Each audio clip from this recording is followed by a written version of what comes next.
All right, we are back. The boys are back in town. This is your dad's sports ball podcast coming at you, not live because I think our Twitch account is still banned. But we are recording and putting this talk show on YouTube. We're here to talk all things sports balls. We got myself, Matt, and Jeremy. And yeah, we're gonna talk some shop. We got football moves, off-season moves have been already rocking this country,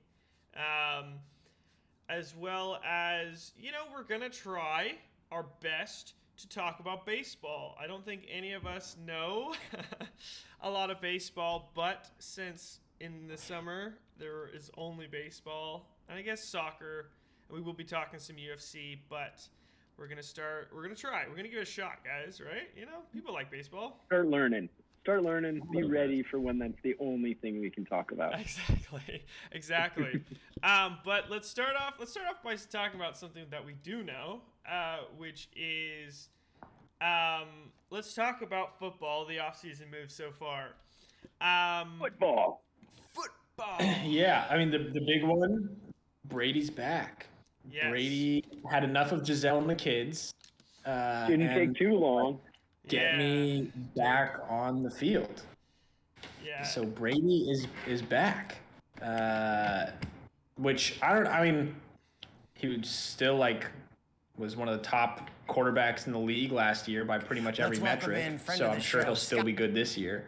But it's just good for football. It's good for fans. It's good for the league. We have a great little last dance. I mean, it's going to be all Brady hoopla every single week. The last time he plays in Denver.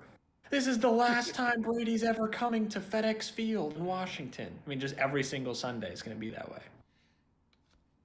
Yeah, you're probably right. You see the exchange he had with LeBron James that supposedly, I think timing is convenient, but some interaction between him and LeBron James where LeBron James is like, you and I were changing age-related dependencies in sports and we're the best at what we do, all this. And Brady saw that text and was like, shit, I got to get back in this. I can't leave it aside.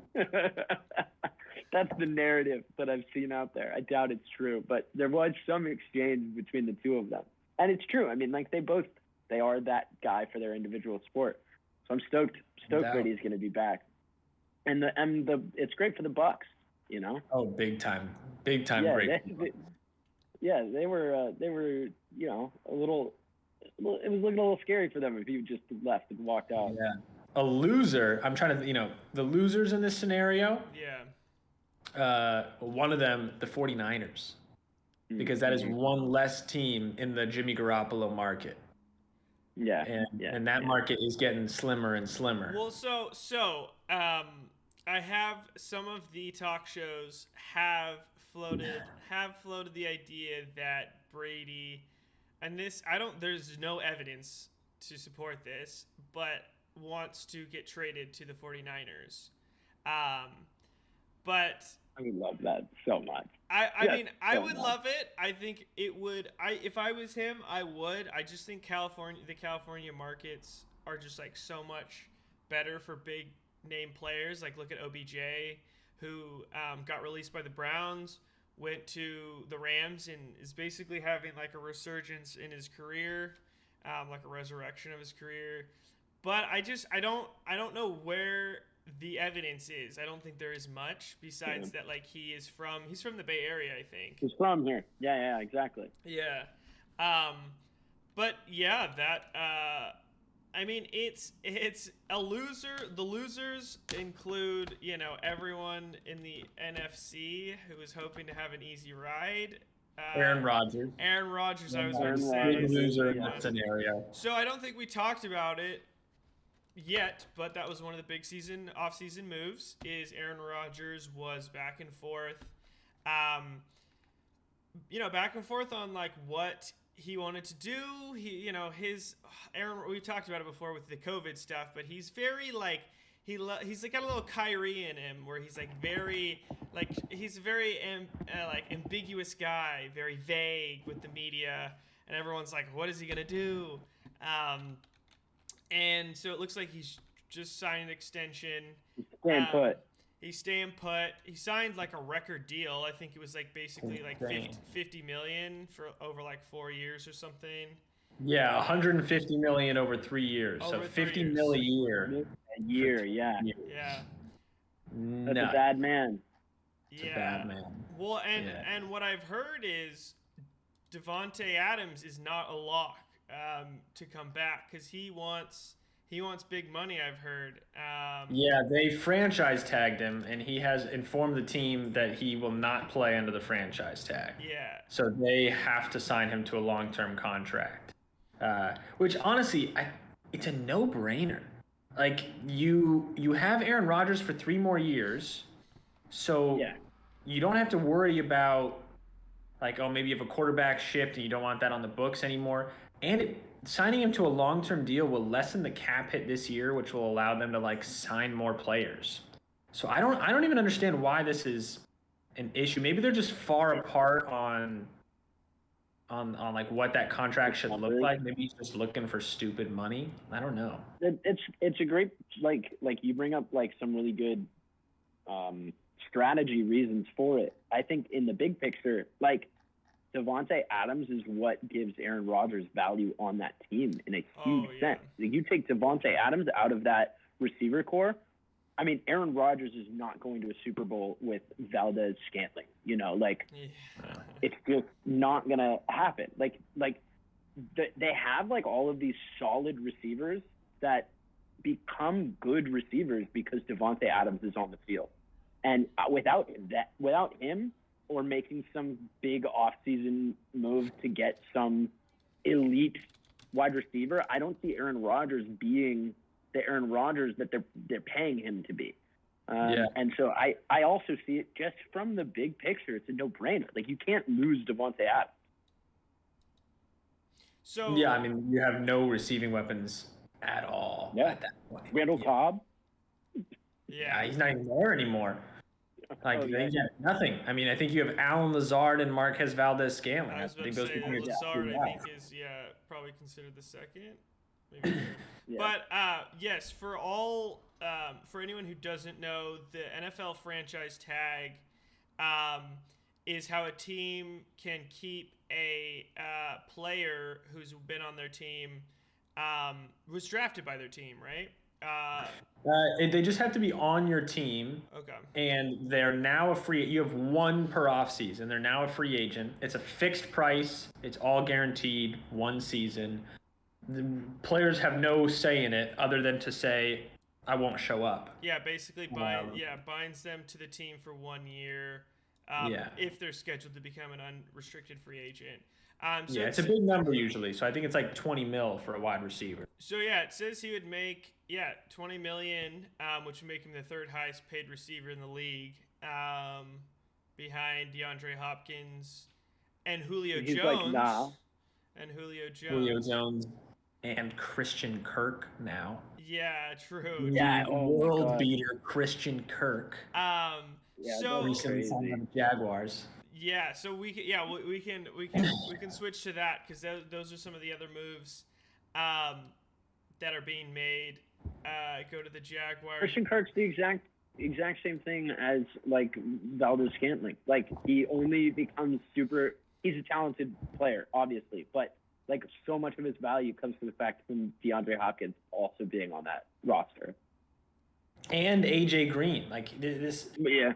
I mean, and you have like a Cliff Kingsbury who runs like this air raid offense that is just going to blow up your numbers. And I mean, all these reasons that he's being propped up in many ways, and still he's never had a 1,000-yard season. Yeah. And so the Jaguars pay him $20 million a year over 4 years. I texted you guys earlier about it. It blows my mind. It's $72 million over 4 years. So it's 18 million a year, I guess. So last season he had 982 yards. That was 27th in the league. 5 TDs, 77 receptions. Solid year. Good year. Not bad. Second option. I mean, not even the best player on his own team, and you make him one of the top 5 highest paid wide receivers in the league, and you commit to him in the long term. Well, also those numbers are probably a little inflated just because DeAndre Hopkins was hurt. I don't know if you said that, but DeAndre Hopkins. He did miss a number of games. Yeah, he missed a number of games last season. So there was probably a little bit of that too. But maybe they're looking to convert him into a number 1 option. They certainly are. They're paying him like they think he's going to be a star. Like if he doesn't become like an elite wide receiver, Pro Bowl, like perennial Pro Bowler, then it's a terrible contract that they're stuck with. Yeah, so they signed. And then the second thing they did for wide receiver, right? Because they went to shore up that position. They went and signed Zay Jones, a draft bust for the Bills that played with the Raiders last season, who has never had more than like 650 yards or so. Signed him $24 million over 3 years, and then went and gave Evan Ingram, tight end from the Giants, $10 million. So they take these 3 guys, all of whom have either been disappointing or unproven, and they pay them a grand total of like almost $50 million. 18, like $40 million, close to $40 million.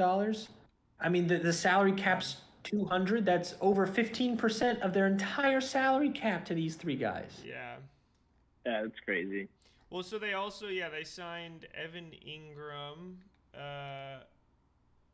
who he was on the Giants. He's on the Giants. Tight end. He's good tight end. He's a good. But he's a good receiver.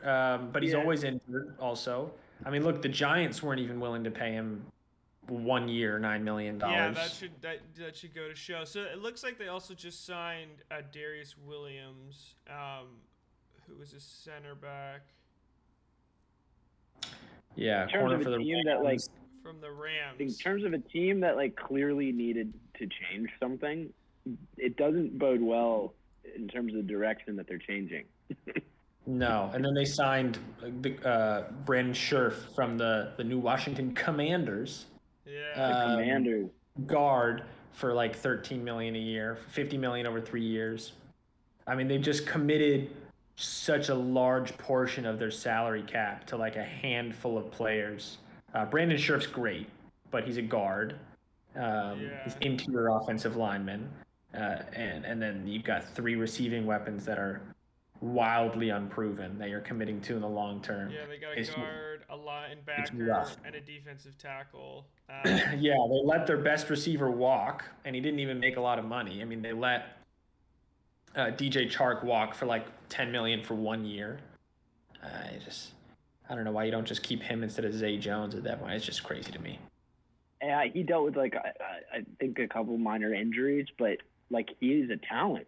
He was a solid option. Yeah, he was their number 1 guy. I just I feel very bad for Trevor Lawrence. This seems to be going nowhere quickly. Yeah, all these players. I guess Christian Kirk, the Cardinals were good, but a lot of these players are coming from teams that didn't necessarily do very well. Yeah. I mean, this is gonna be Matthew Stafford. I'm telling you right now, You think so? Trevor Lawrence is gonna be the quarterback who we're always like, man, he seems really good. I think he's good, but he always loses games. At least Matthew Stafford had Calvin Johnson. Yeah. Which I don't know, man. I feel like Trevor Lawrence hasn't. I mean, to be fair, he hasn't had much opportunity to show it, but I'm not feeling that he's on Matt Stafford's level at this point. Potentially, he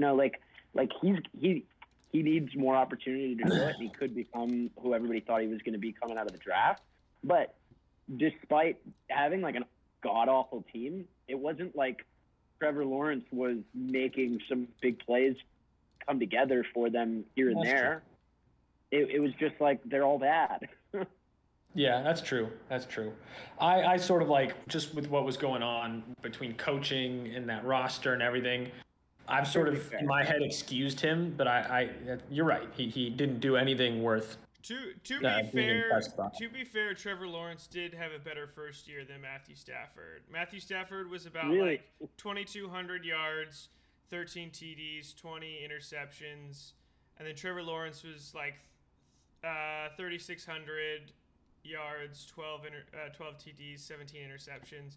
It has more of a passing league probably than when Matt Stafford came into the league, which was like 2009. But still, that's an interesting point. You never know. It's so early. I think we're spoiled with some of these like young quarterbacks who just like right off the bat come out of college.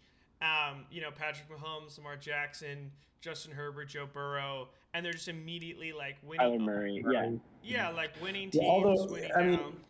Patrick Mahomes is a great example. He didn't play his rookie season. They like let him sit behind Alex Smith and learn that system and take his time to get up to speed. And then the second he did, he had, what was that? 50 touchdowns in his first season, something like that. Stupid. He exploded. I'm so happy they didn't win. I'm so happy they did. I'm so tired of hearing about this Chiefs dynasty. It's so glad that it's stifled in such a big regard now. I think it's good. I think it's good for the league. I think people do love dynasties, don't get me wrong, but there's a sense of like more uncertainty now in the league than I feel like if the Chiefs had gone to the Super Bowl and then won it. I feel like it would have been Bengals Bengals just give so many people so much hope. Like, the Bengals can go to the Super Bowl, anything's possible. Well, and also the Rams, I love how they went all in. They traded picks for Matt Stafford, traded picks for Von Miller. They picked up OBJ and gave him a bunch of money based on like incentives, and it worked out. I like that. I hope the NFL moves more towards trades and kind of like how the NBA is a little bit more like that. NBA, there's always usually players moving around, and traditionally football hasn't been as much as of that. But I like that. I think it's certainly entertaining. And honestly, for football, the Super Bowl is going to do a lot to cement the Rams in LA, and it's just going to be better for football to have a relevant team in LA. Well, Los Angeles is such a big market. It's been such a hole in the league for such a long time that they didn't have a real LA team. If the Rams can continue to like cement themselves there, it's just going to be great for engagement across the board. Yeah, it's a great point. I'm looking forward to rooting against them next year. Yeah. And the Bengals, I don't remember a time I've ever had more fun rooting for a team that I wasn't a fan of than watching the Bengals make this deep playoff run. Yeah. That's well put, because I feel exactly the same way. I wanted them to win so bad, and it's the first time I've ever given a second thought to the Bengals, other than when playing fantasy, like looking for which defense is playing the Bengals. And just what a remarkably likable team. Like I don't even know exactly why, but except for Eli Apple, that guy's hard to like at all. That cornerback. Yeah, but Jamar Chase is great. Joe Mixon, has some past, but he's a likable guy now. And Joe Burrow is just one of the most charismatic people I've ever seen. Dude, he's an icon, Big Joe. man. He is. Joe Cool. Joe Camel. Yeah, no, look at that, man. Yeah, he's got his little turtleneck with the chain. No, I have never seen a rookie quarterback come in and have such an impact on a franchise like he has. Yeah. And I'm a Chargers fan. I love Justin Herbert, but there is something about Joe Burrow that is that like cool factor, that leadership. I mean, you could see it. That I think like probably some of these younger quarterbacks are missing. Trevor Lawrence. Well, yeah, and with the Chargers, like Herbert picked up after Phillip Rivers, who like is a Hall of Fame quarterback. And Hall of Fame quarterback. And the Bengals, you got Joe Burrow picking up from Andy Dalton. That's quite the turnaround. I guess that is true. Yeah. Well, you're right. I think a lot of these young guys, even the really good players, they don't have that sort of swagger that takes over a locker room. I mean, Justin Herbert is not really that guy. Kyler Murray's not really that guy. I mean, that's another talking point. Kyler Murray, not. But Joe Burrow's the guy Baker Mayfield thought he was. Yes. Yeah. You're giving me too many things to segue to, Matt. You got to slow down. I apologize. Okay? Segue away. Well, let's talk about both. Let's talk about Kyler Murray and let's talk about Baker Mayfield. Baker Mayfield, though, I don't want to talk about Baker Mayfield. I don't know if you've been keeping up with all this drama around him. If it says Browns, I don't read it. Yeah, I haven't been. It's interesting. So so a little bit of context. Deshaun Watson, star quarterback for the Texans, he was basically tried, or actually never went to court, but there were something like 20 plus women who alleged that he sexually assaulted them. Terrible. And they basically went to a grand jury and they decided not to have a trial case because they didn't think there was enough evidence. So he's not gonna be charged on criminal charges, but there is still civil cases, basically him getting sued. We could talk about that at length, but let's not get into that now. Obviously all that shit's horrible, and should he even be in the league? Who's to say? But it's football, and the NFL doesn't have a great history of holding some of these players accountable. And Ray Lewis killed a guy. Yeah. Yeah, Ray Lewis killed a guy. I will say I was glad to see the Texans stop playing him as early in that process as they did. Yeah. That was. Yeah. That's true. He basically didn't play at all. They pretty much immediately pulled out and said he's not touching the field until we have more clarity here. Yeah. And it's tough, right? Because you don't want to be dismissive of 22 accusations. Yeah. That's pretty overwhelming. But you also don't want to call somebody guilty without we don't know anything about it. So it does put all of us, I think, in fans in a tough position. And I think the Texans just decided to remove themselves from the equation entirely. So they seem pretty set on trading him. Looks like there's a pretty hot market for him. We'll probably see Deshaun Watson play football in the not too distant future. Yeah, and so that's kind of how this ties into Baker Mayfield and a few different teams, struggling teams, other teams that are not so struggling. It's like open season on Deshaun Watson. Whether you think that's right or not, it's just the way the NFL works. And he's a good quarterback, I think, is the biggest thing. He's a great quarterback. He's up there in terms of young talent, with Lamar Jackson, Justin Herbert, Joe Burrow, Patrick Mahomes. So there's a lot of teams going after him, and one of those teams is the Cleveland Browns. Despite all this, all this talk about, Baker Mayfield and him kind of being the savior. They won their first playoff game with him and all this stuff. But now it looks like they're ready to cut bait if they can pick up Deshaun Watson. And so yesterday night, Baker Mayfield tweets out a like little like letter thing just talking about how much, these past 4 years in Cleveland have changed my life. He wants to thank the city of Cleveland. And he captioned it kind of like, with many uncertainties, this is where my head and heart is at. So he seems to be just accepting the writing on the wall. But from the franchise standpoint, Deshaun Watson's meeting with a whole host of teams. So it may not.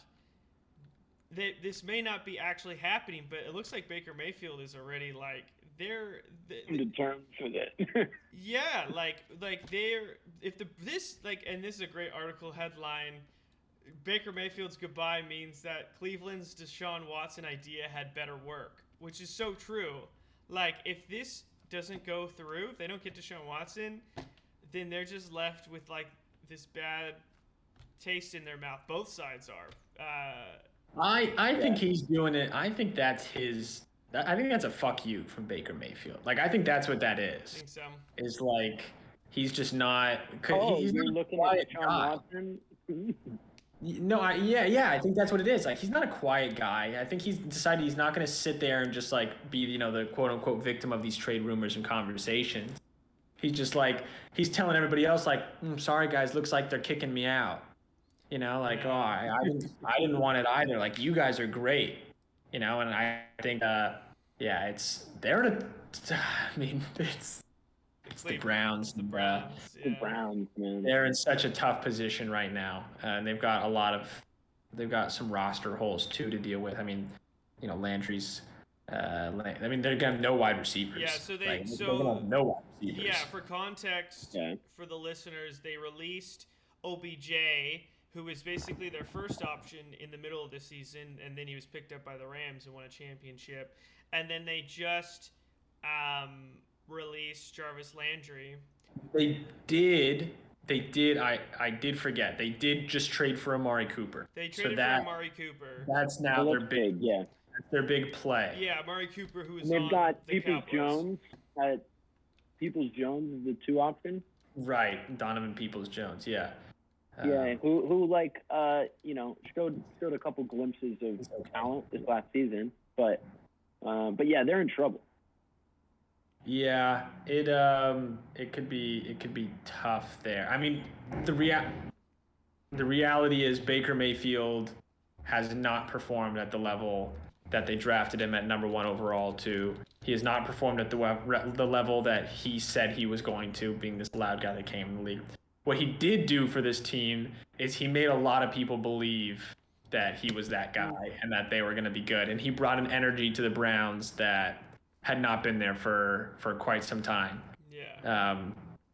So we'll see. I mean, if they actually get Deshaun Watson, that's a game changer for them. If he comes back and he's still the same guy and his confidence isn't shot or something like that, I mean, then you have. Yeah. Hopefully you add a little more receiving option because Amari Cooper is notoriously inconsistent. Yeah. There's a reason that the Cowboys traded him, and after they traded a first-round pick for Amari Cooper, and they certainly did not get one back. I think they got like a 6th when they moved on from him.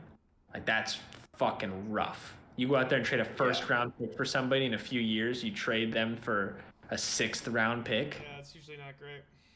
No. Not a great ROI there. Speaking of that same exact thing happening, Khalil Mack. Yes. 2 firsts for Khalil Mack, flip him for a 6th-round pick just a few years later. The Bears are in a rough spot. He must have demanded a trade, right? I don't know why else you get rid of him. Yeah. I don't understand that move at all. I mean, I love it because he went to the Chargers. Right. So the Chargers are pretty stacked now in terms of their defensive pass rushing between Khalil Mack and, of course, Joey Bosa. I'm stoked for the Chargers, but for the Bears, I don't know what they're doing, honestly. They're a bad team. There is that. Like, who do they have? they have Justin Fields. Is that his name? Justin Fields? Yeah, but like, who else? Like they really don't have anybody. Well, it's sad because they had a great defense, but their offense was terrible, especially their offensive line. And there were these games. Well, the whole controversy with the Bears was like the head coach didn't want to start Justin Fields, even though there was like no expectations of winning games anyways. So people were like, why don't you just play your rookie quarterback to get some momentum, for him in his career? And field time, yeah. They finally put him in, and this offensive line is literally just breaking down like paper. It's just like crumbling, and there's all these like videos of him just trying to like run around and get a pass off. It was just really sad. Really tough. I mean, Matt Nagy's tenure as a Bears head coach has been borderline embarrassing. I mean, most of these guys get multiple chances at head coach. I don't think anybody's ever going to hire him as a coach again. He'll be an assistant coach forever now. He's supposed to be an offensive guru, and he came in making the most questionable of offensive calls over and over again. There was a period of time early on when he just like wouldn't run the ball. They had no great, like, Mitch Trubisky was not playing well at all. You had David Montgomery, who was playing very well, and they would just pass it over and over and over again into the dirt. Then you have no real success. Mitch Trubisky ends up being a bust. Andy Dalton doesn't work. You trade for Nick Foles. Like, that doesn't work. You have Justin Fields. You're still not winning any game. Like, they've just been chaos from start to finish. This defense, honestly, has not been as good as it needed to be for the the players and the pieces they had on it. I mean, there's no facet of this team for a while now has been great. At first, when they got Khalil Mack, this was a scary defense. It was best in the league for a season, but it has just since then been every single facet of this team has been disappointing. Yeah. This is one of the NFL's great franchises. They're the Bears. Yeah, historic franchise. The Bears. And they're just bad right now. Yeah. I mean, that's where it's interesting. Like, some of these teams that Deshaun Watson is meeting with, it's like, why would Deshaun Watson want to go to any of these teams? Like Carolina, I think he met with Carolina, the Carolina Panthers. Who have had... At the end of the day, he's not going to have a choice. Right. Like, it's going to be whatever team that is they agree to trade him to. And it's going to be whoever gives them the best offer. So I think he's just happy to get out of Houston. That team has like a lot of internal issues with, between ownership and front office. And I mean, hey, that's, Bob McNair, who's not the guy there anymore. I think he's actually died. But before he sort of infamously said to the press about kneeling, you can't let the prisoner run the jail, which resulted in their starting left tackle saying, "Trade me, I'm not playing another game for you." Jesus. So, I mean, they've just, they've had issues. Deshaun feels slighted, but like, dude, 22 people accused you of sexual assault. It's a little... he's had his own issues. He should be grateful to get to play, like, at all. You should be grateful. If he comes out, not be in jail. Not to be in jail. I mean, because like, to clarify is like, just because it didn't go to trial, does not necessarily isn't the same as being found not guilty. I mean, when 22 of your past masseuses all accuse you of the same thing, that is one hell of a conspiracy. Yeah, so that's a little that is that's tough. I think just pure football, it's better. Football's better when he's in the league, but otherwise, image-wise and just like morals-wise, it's a tough one to defend.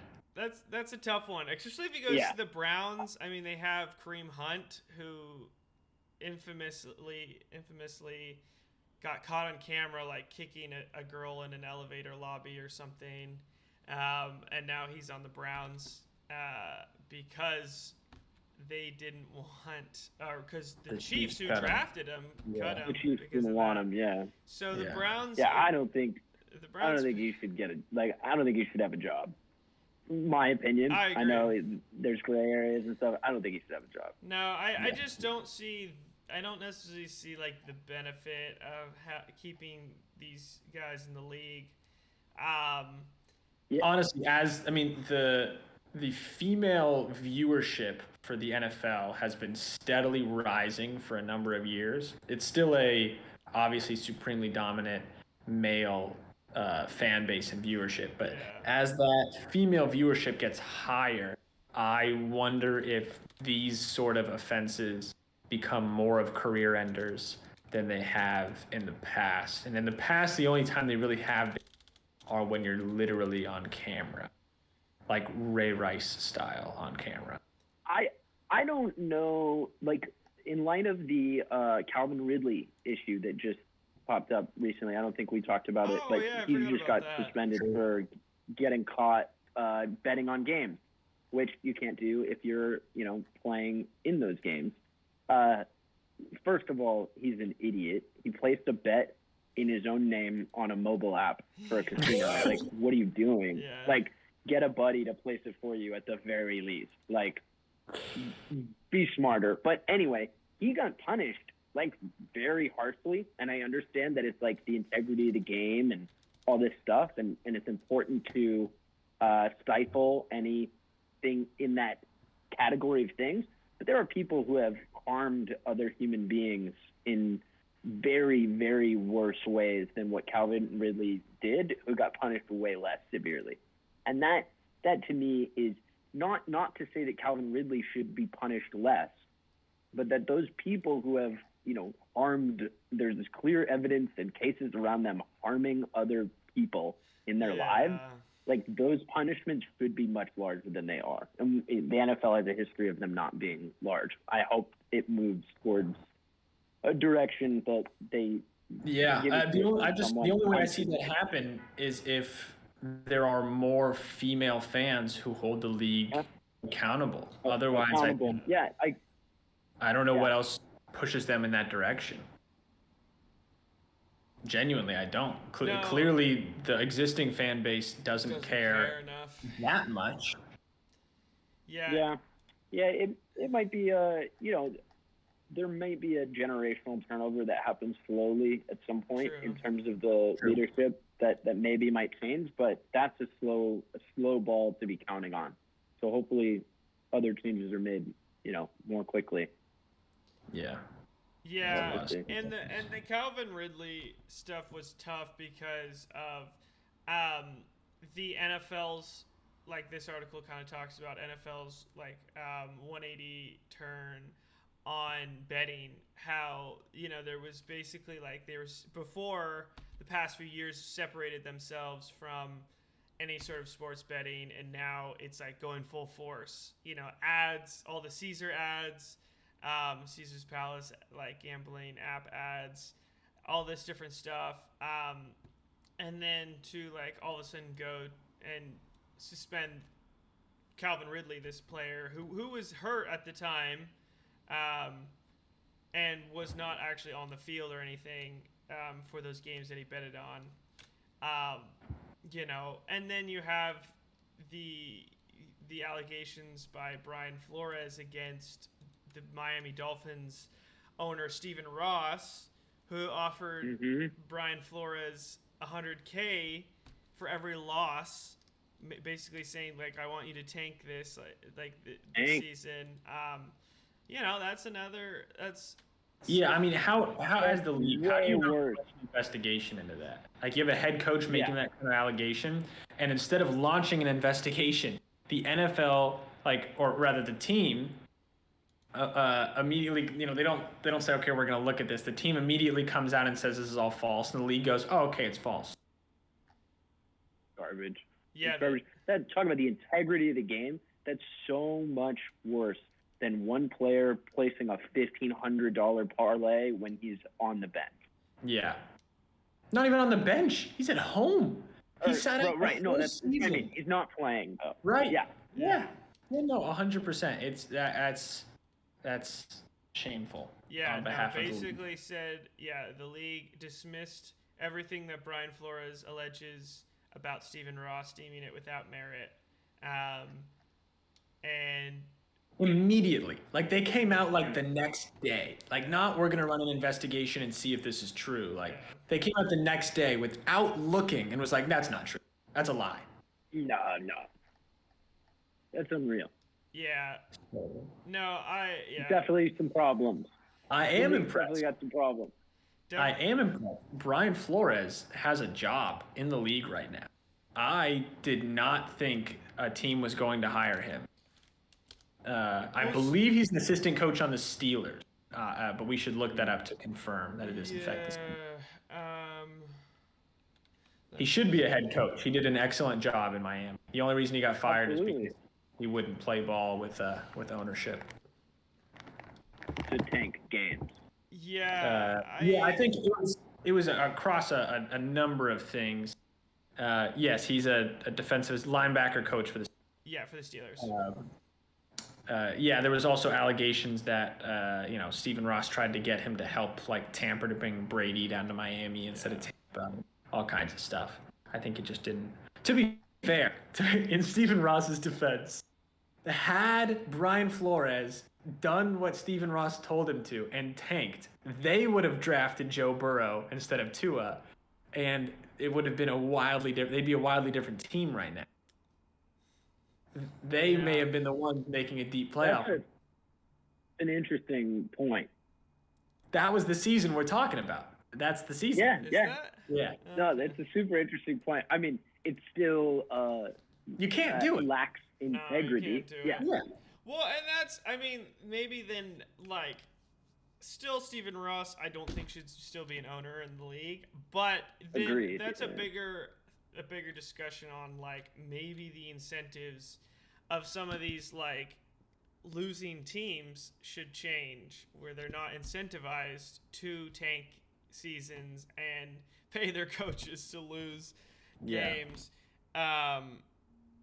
Well, that's why the NBA created a draft lottery, right? Like there is, there is precedent there for that exact reason.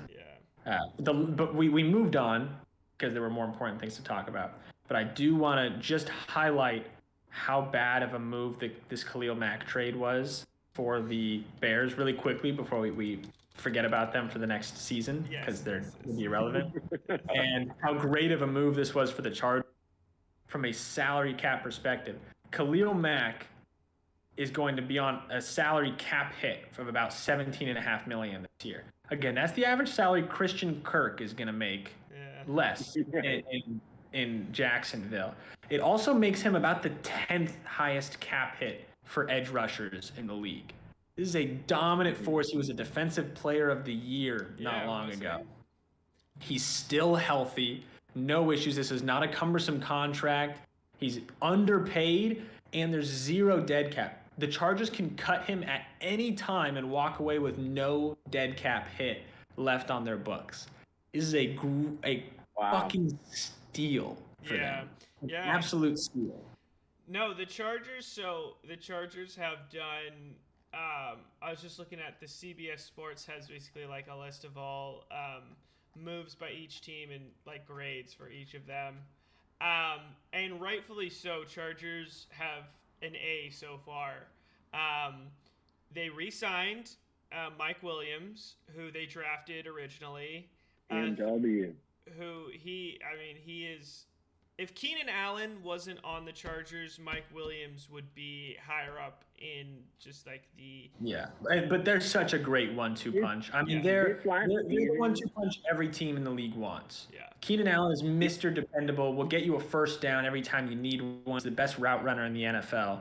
And big Mike Williams, BMW, is one of the best big play receivers in the league. Constantly winning 50-50 balls, threatening defenses deep, getting double-digit touchdowns. But this Chargers team has been... Go ahead. I think this year was pivotal for him in terms of his value as well. That in previous years, Mike Williams has been the guy to make those big plays, but they have been not super consistent and not dependable in any regard. And this year, he showed a considerable amount of accountability that you can rely on him that he hadn't shown in previous years. And I think that does a lot when you are the big play 50-50 ball guy. If you can be that guy and have a level of dependability, like, that's huge. You're right, 100%. And they needed that after losing Hunter Henry. They needed a reliable second option. But I just want to point out that and maybe one of these times we should go through this for the Chargers. They have been putting on a clinic of how to rebuild an NFL roster for like 3 years now. They have been excellently putting together this team. Yeah. Once they saw that they had struck gold in Herbert, they immediately went out, signed multiple good offensive linemen. They brought in Matt Filer, who has become a great, guard tackle. They can move around. They went out and got Brian Bulaga, another great tackle from the Packers. They drafted their high pick at left tackle. I'm blanking on the guy's name right now. I think out of Washington. I mean, they completely focused on putting that together. They secured Keenan Allen. They secured Mike Williams. They secured Austin Eckler out of the backfield. They started adding DBs, D-line. Like, they have just excellently been putting together this team to build around their young quarterback and create a competitor. And they have not had an easy ride. They're playing 2 playoff teams in their own division. Yeah. They've got the Chiefs and the Raiders in their own division. And now we didn't even talk about Russell Wilson going to the Broncos. I mean, this is the toughest division in the NFL. And it's part of the reason I think that they didn't – I mean, part of the reason.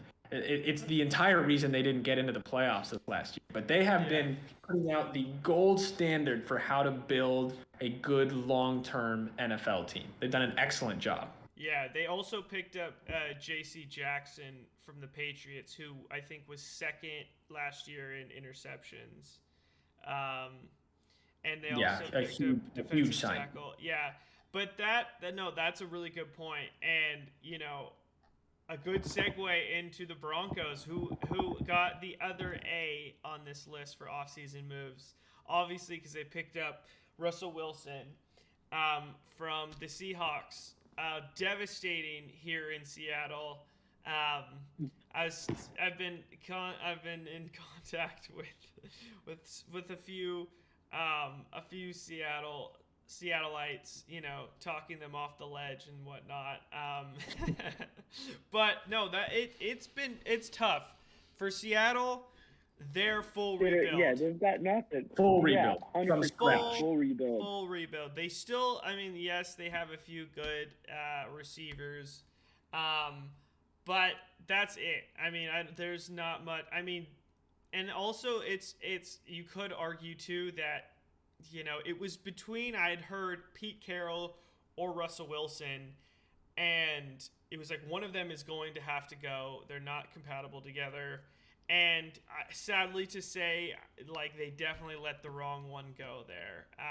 Pete Carroll, I could see Pete Carroll being gone in the next few years. He's old too. Pete Carroll is very... He's old as hell. Yeah. I think part of the problem with that team is they made some really bad trades. And so not only does it shoot them in the foot now, because even with trading a great quarterback, they don't have like some great treasure trove of first-round picks to build this team with now. They're like back to even. They're not putting themselves in a position to rebuild really quickly. Like, this is tough. And that's part of, I think, the reason they had was, like, if you kept Russell Wilson, you don't have first-round picks to either draft people or trade for people. You don't have a ton of salary cap room. You've got holes on this roster. You've got good teams in your division. Like, how do you get better? You've got so many holes in this world. Like, how do you get better? And I think they just looked at that and said, there's no way we can get better with Russell Wilson. He's not young either. Yeah. He's like 34. Yeah, get some value for him now. Like, I see that perspective for sure. Do you think they could have gotten more, though, I guess? So they could have. It was reported they could have gotten more. They didn't want to trade him to an NFC team. They got 2 first rounders. They got 2 second rounders and a 5th rounder. And then, they got like Drew Lock. They had to give up a 4th. So the 5th rounder was actually them trading back. Oh, true. So that's where, yeah, what you said. I mean, 2 first rounders, 2 second rounders.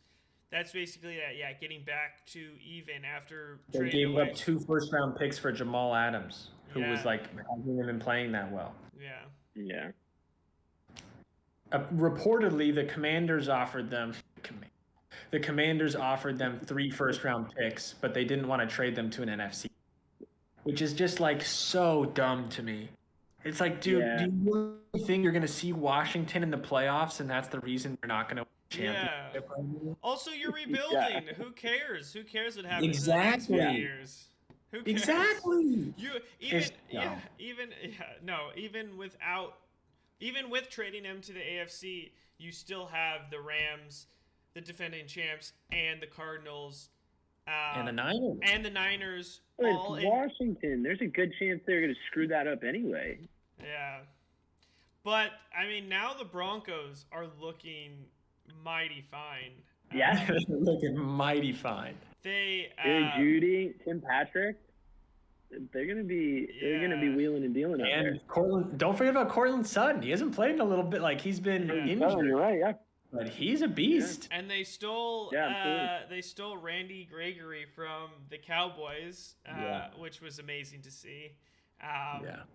Last second, who is a linebacker who last second, I think actually the Cowboys had put out a tweet saying like, welcome back, like Randy Gregory.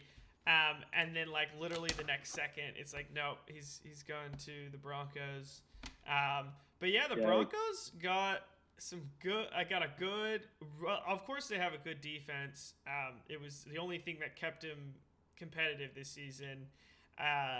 But now their offense is like... The issue with the Broncos, and poor Russell Wilson cannot escape this for his life, they have a garbage offensive line. Yeah. They have a garbage offensive line, which has been the story of Russ's entire career. They've got great weapons, receiving weapons. Although, I will say, in addition to those draft picks, the Seahawks did get 3 players. They got a good veteran defensive end. Yeah. They got a good young tight end cornerstone in Noah Fant. He's going to be that was a big move for them. Yeah. And then Drew Lock, which is, I think, a throw-in. That just gives you somebody to start at quarterback. But somebody to start at quarterback. Yeah, but I mean, he's got his weapons. He's got great running backs. They've got a good defense.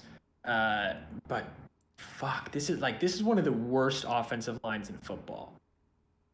People sort of don't pay attention to it because there was a lot of other stuff wrong with it, but it's bad. Well, the hard part too is you had Teddy Bridgewater was their starting quarterback last season, and it's like, well, he's not like doing any favors for the offense anyways. No. So I'm sure a lot of the blame went on him instead of the offensive line. But yeah, they have Melvin Gordon, Javonte Williams, who sounds like he's going to be a good running back of the future. Yeah, I'm expecting them to either trade or release Melvin Gordon. I'm honestly surprised that it hasn't already. I agree. I don't know why. Yeah, I think so too. Yeah, it sounds like Javonte Williams is like the next. Yeah, he's their guy. Is their guy. I don't know why they're keeping that. So maybe that's at least Russell Wilson is a quarterback who has dealt with a bad offensive line and is able to. So yeah, it's fitting for him. But in terms of a quarterback that you want behind a bad offensive line, he's up there. He's probably number 1, right? I mean, right, exactly, yeah. Yeah, I mean, just him and Lamar Jackson are the only ones that keep pressure, like at that level. And Lamar Jackson's not nearly the passer that Russell Wilson is. I mean, look, I think it's a great move. I think it's a great move for them. I mean, you lose out on 2 firsts and 2 seconds. That's a price, but you get a legitimate elite quarterback for a team that really needs. I mean, what else do you what could you use those draft picks on that would be better for your team than an elite quarterback? Yeah, absolutely. No, it's a great move. So I'm looking up the rankings for last season for offensive line. Seahawks were 25th out of 32. Let me look up what the Broncos were. No surprise there. Broncos were 19th. I think that's generous, honestly. Yeah, I mean, that's below average. The difference between 19 and 25 isn't as big as the difference between 5 and 10. You know. To be fair, they were one rank above the Bengals, who made the Super Bowl. But that was probably one of the reasons they lost the Super Bowl. That's the reason. Right? Yeah. Yeah. I mean, a record number of sacks when they played, I think, the Titans or something. It was crazy. They had what? Yeah, Joe was getting hit. He was getting hit hard. He was getting hit a lot. I mean, that last play in the Super Bowl against the Rams is literally like they lost because Aaron Donald, came around and sacked him. Snagged him. Gave him the old sack,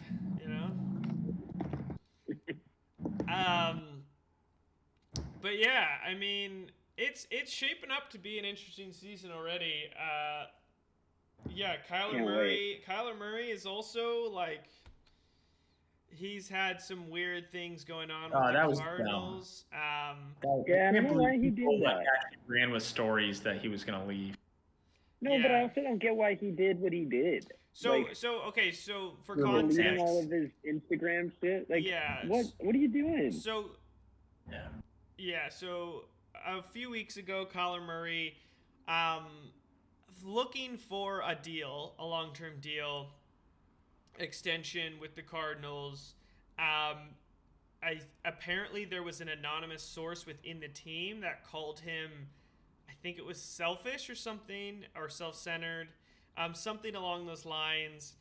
And then a few days later, you have Kyler Murray taking down all traces of Arizona Cardinals from his social media, his Instagram. And so there was a lot of speculation around that.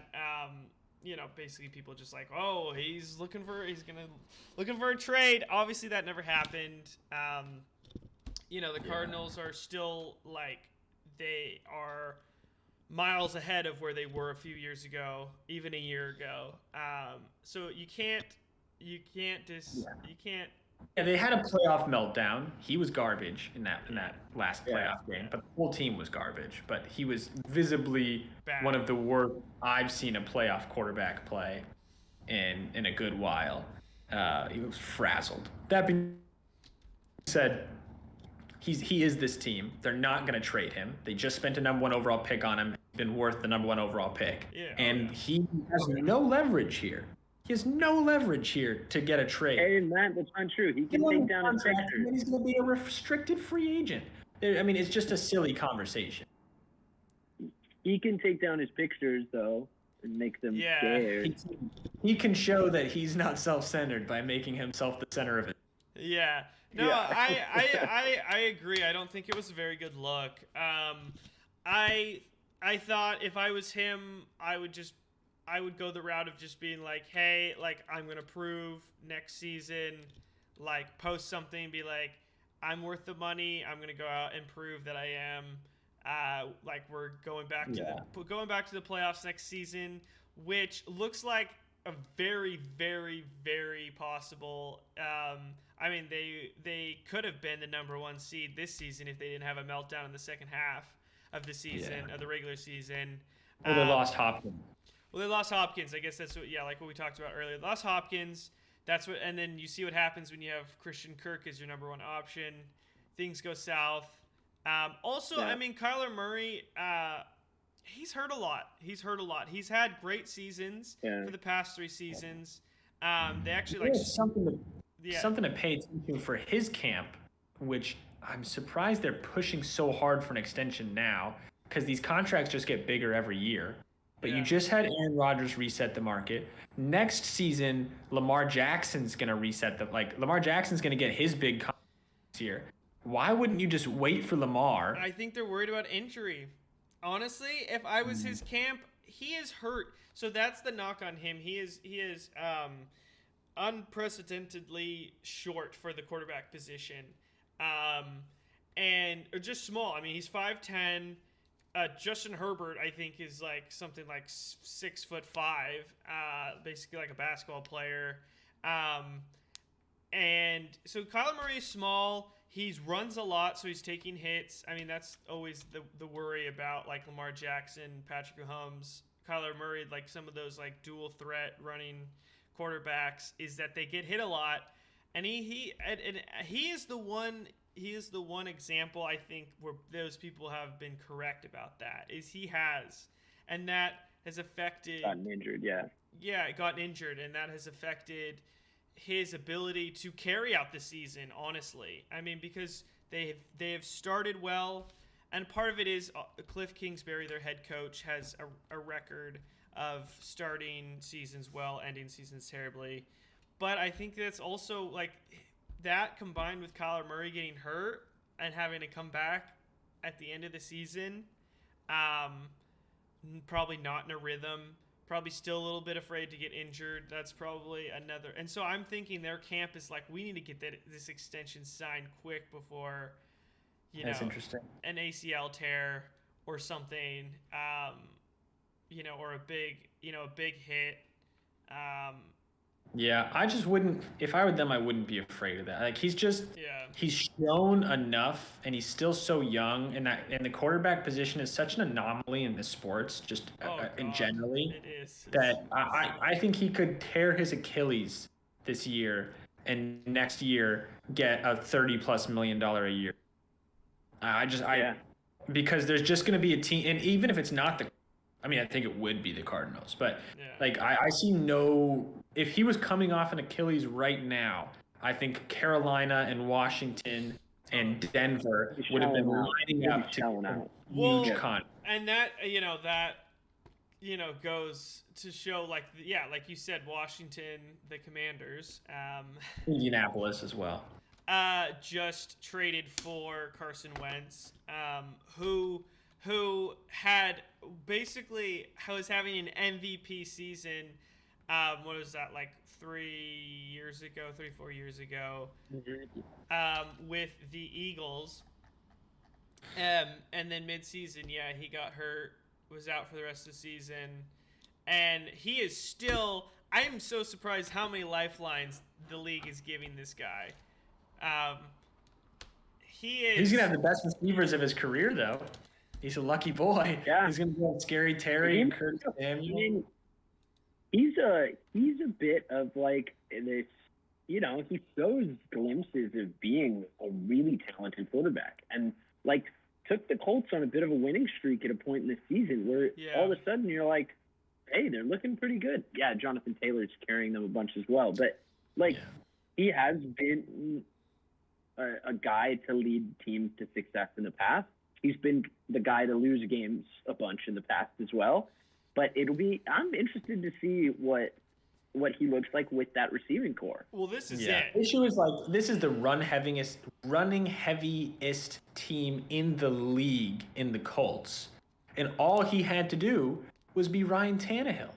Yeah. All he had to do is go out there and throw for like 200, like the correct 200 yards. Right? Like you don't have to win games. Yeah. Just be the guy that keeps the defense honest enough so that the running game gets the job done.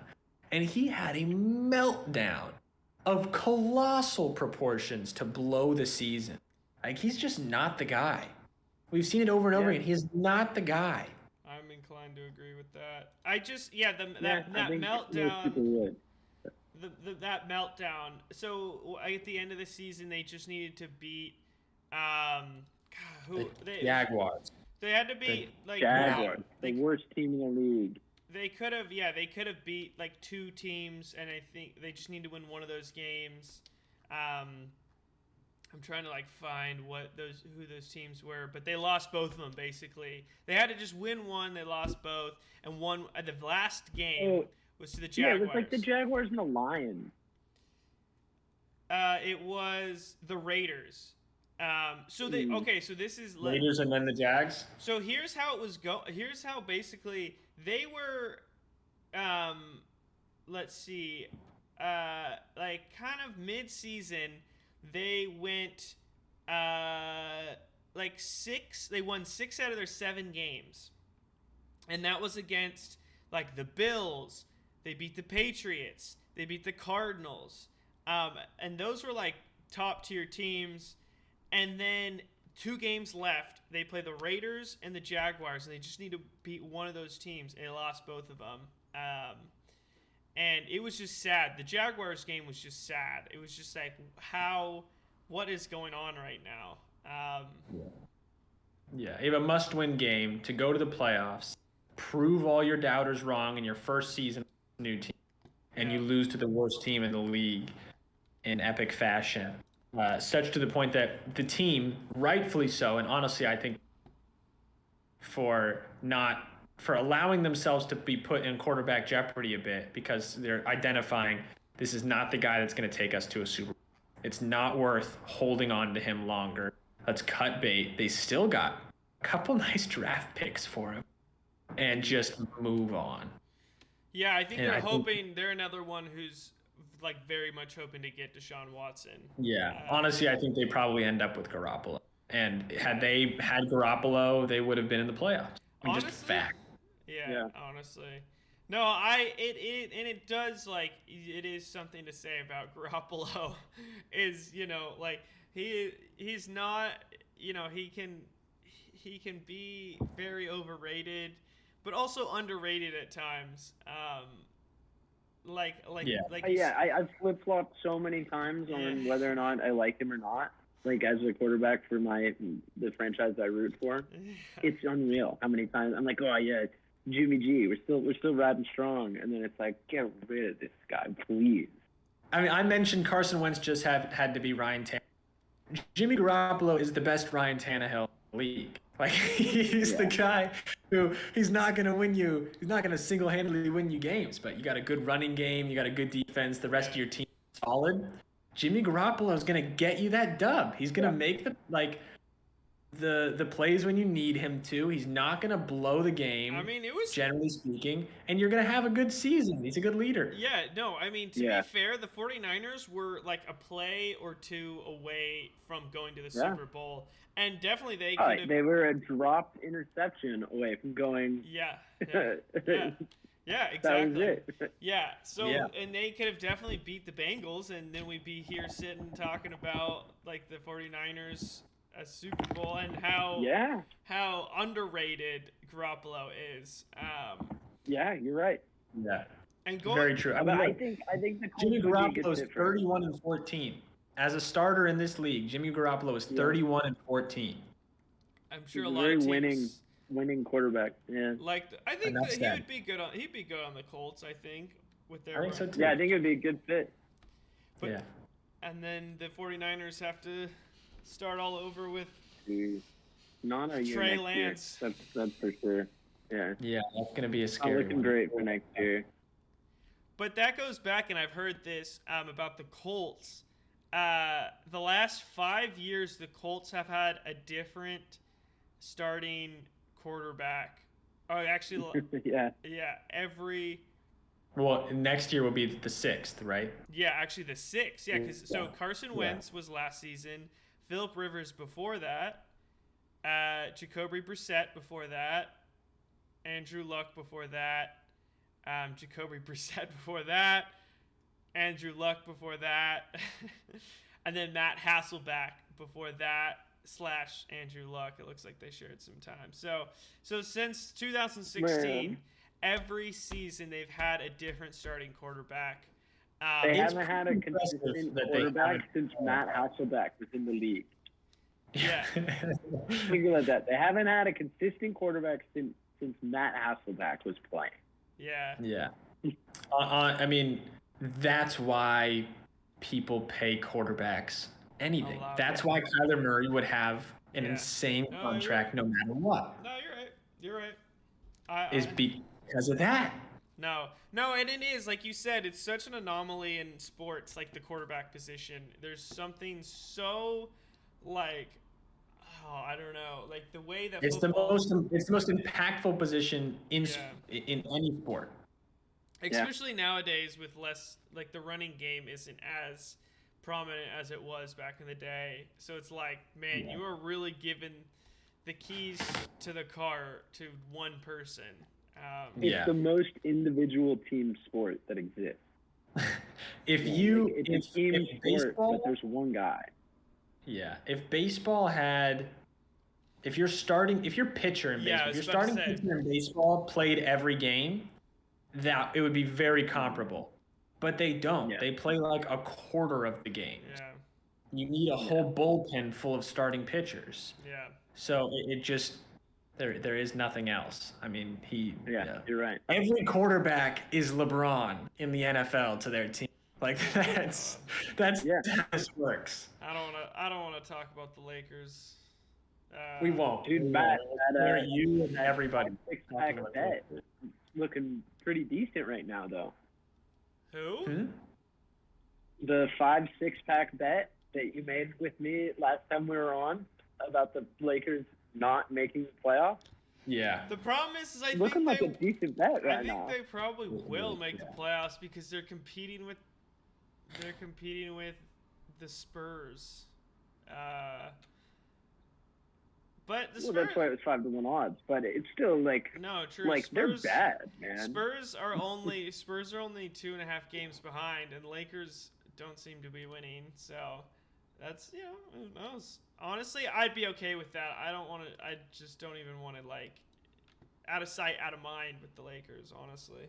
How about? I mean, LeBron's been amazing though. I mean, he's a fucking killer. Well, and that's the sad part. Yeah. That's the sad part. Is it's just going to waste. I mean, I guess he'll get. I think he's shooting for the scoring title at this. I don't think he can get it. He'll have most points per game, but I don't think he's in shot of total points. I think it's DeMar. I think he's sat too many games. The more I hear it, the less I like it. Yeah. Well, that's not fair because when he shoots it, it goes in. Yeah, true. we can do more basketball next time. Probably wrap it up today. Yeah, let's wrap it up today. We were actually going to try to talk some baseball, but let's save it because we have we have about like a month. Right? It starts end of April. When does baseball start? Month and a half until. Well, yeah, the baseball stuff is free agency, which is names I don't know getting a lot of money. Some rule changes that are interesting. You don't see a lot of really changes days in Major League sports. Oh, so we have like less than a month. And then April 7th. Yeah, and the basketball playoffs. Yeah, playoffs are gonna be fun. Can't wait. Yeah. Can't wait.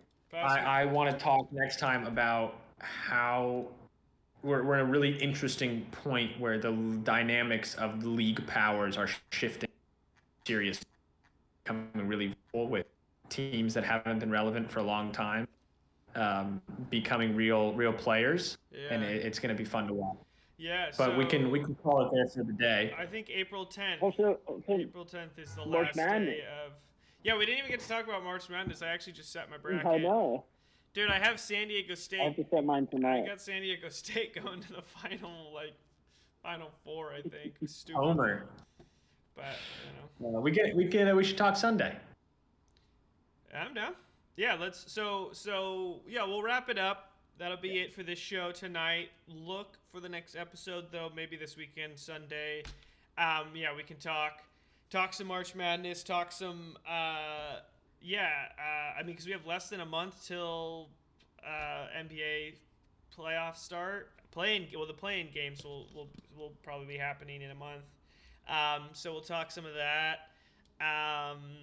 Make sure to like and subscribe. YouTube, Twitch, Twitter. We're on all those good things. We'll be talking some more ball this weekend, so look out for a new episode. And make sure to catch us. Catch us on the flip side. Deuces.